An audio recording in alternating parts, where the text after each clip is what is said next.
Hello guys, आज हम करेंगे एक्सरसाइज 9.1 क्वेश्चन नंबर 15। रीड करते हैं। I state highway lead to the foot of the tower. A man standing at the top of the tower observe a car at an angle of depression of 30 degree. क्या कह रहा है? एक state highway है, उस पर जो tower लगा हुआ है, ये जो टावर आप ये सपोज करिए ये आपका टावर है, और यहाँ से एंगल ऑफ डिप्रेशन यानी यहाँ से एक एंगल बनाया जा रहा है। एंगल ऑफ डिप्रेशन यानी एंगल ऑफ डिप्रेशन कितने डिग्री का है? 30 डिग्री। यानी ये आपका ये फुट हो गया, टावर का फुट हो गया, और यहाँ से एंगल ऑफ डिप्रेशन कितने डिग्री का है? एंगल ऑफ डिप्रेशन कितने डिग्री का है? यहाँ से यहाँ तक आपका एंगल ऑफ डिप्रेशन कितने डिग्री का है? 30 डिग्री का। एंगल ऑफ डिप्रेशन आपका 30 डिग्री गिवन है। अगर ये आपका 30 डिग्री होगा तो ये भी आपका 30 डिग्री होगा। क्यों होगा? अल्टरनेट इंटीरियर, क्योंकि ये वाली लाइन स्ट्रेट लाइन है और ये आपकी ट्रांसवर्सल है, इसलिए ये एंगल 30 डिग्री है, तो ये वाला एंगल भी 30 डिग्री है, क्योंकि अल्टरनेट इंटीरियर एंगल। अब आगे करते which is approaching the foot of the tower with the uniform speed 6 second later, यानी 6 सेकेंड। यहाँ पे एक कार है, यहाँ पे कार है, और ये कार यहाँ से लेकर के यहाँ तक आ चुकी है कितने सेकंड में? 6 सेकंड में। यानी यहाँ से यहाँ तक की इसकी डिस्टेंस कितनी हो गई? 6 सेकंड। 6 सेकंड इसकी डिस्टेंस हो गई। Later the angle of depression of the car is found to be 60 degree. यानी ये जो सेकंड कार है, यहाँ से एंगल ऑफ डिप्रेशन कितने डिग्री का बनना है? यहाँ से एंगल ऑफ डिप्रेशन कितने डिग्री का बनना है? 60 डिग्री। यानी इस बार ये पूरा एंगल कितने डिग्री का होगा? 60 डिग्री का होगा। अब जब ये एंगल 60 डिग्री का है तो ये एंगल भी आपका 60 डिग्री का होगा। क्यों होगा? दोनों लाइन सेम है और ये ट्रांसवर्सल है, तो अल्टरनेट इंटीरियर एंगल के पॉइंट ऑफ व्यू से हमारा 60-60 दोनों में आंसर आ जाएगा। ठीक है। Find the time taken by the car to reach the foot of the tower from the this point. क्या अगर जो सेकंड कार है, ये टावर के फुट तक की डिस्टेंस आपको बतानी है। यानी ये हम क्या लेट कर लेंगे? यानी एक्स की आपको डिस्टेंस बतानी है। अब हम नेमिंग कर लेते हैं। ए बी, ये आपका सी पॉइंट हो जाएगा और ये आपका डी पॉइंट हो जाएगा। और सबसे पहले हम ट्रेंगल कौन सा लेंगे? ट्रेंगल हमने सबसे पहले लेंगे ए बी सी में।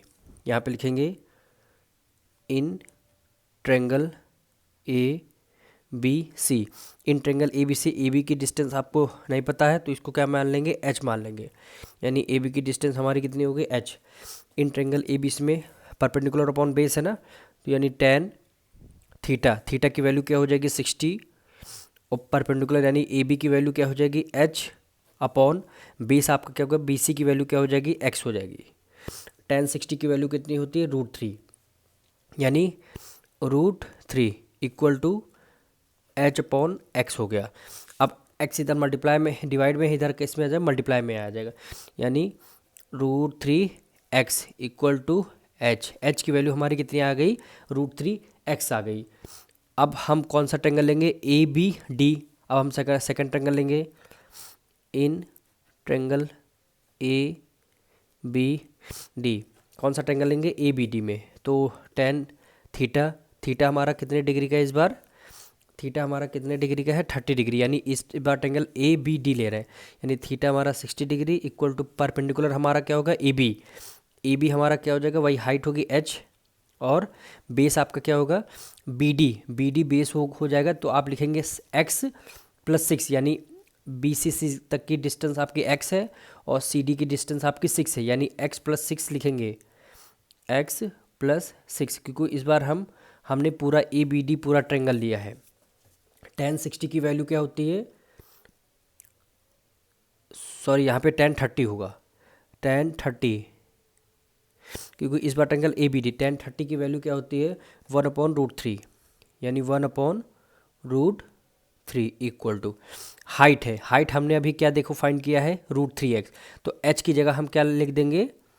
√3x हमने ले लिया, अपॉन डिनोमिनेटर में क्या हो जाएगा? x प्लस 6 हो जाएगा। अब इसकी हम क्रॉस मल्टीप्लाई कर देंगे। x प्लस 6 की मल्टीप्लाई करेंगे, ये इधर हम कर लेते हैं। यानी x प्लस 6 की मल्टीप्लाई x प्लस 6 होगा।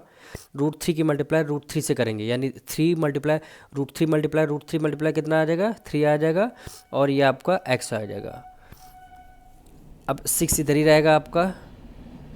3x एक्स उधर प्लस में है, इधर किस में आ जाएगा, माइनस में आ जाएगा, यानी 6 equal to root 3x minus X हो गया, कितना हो गया, 2x आ गया, यानी 6/2 इक्वल टू एक्स आ गया, 2 1 जा 2, 2 3 जा 6, यानी x की वैल्यू कितनी आ गई, 3 सेकेंड।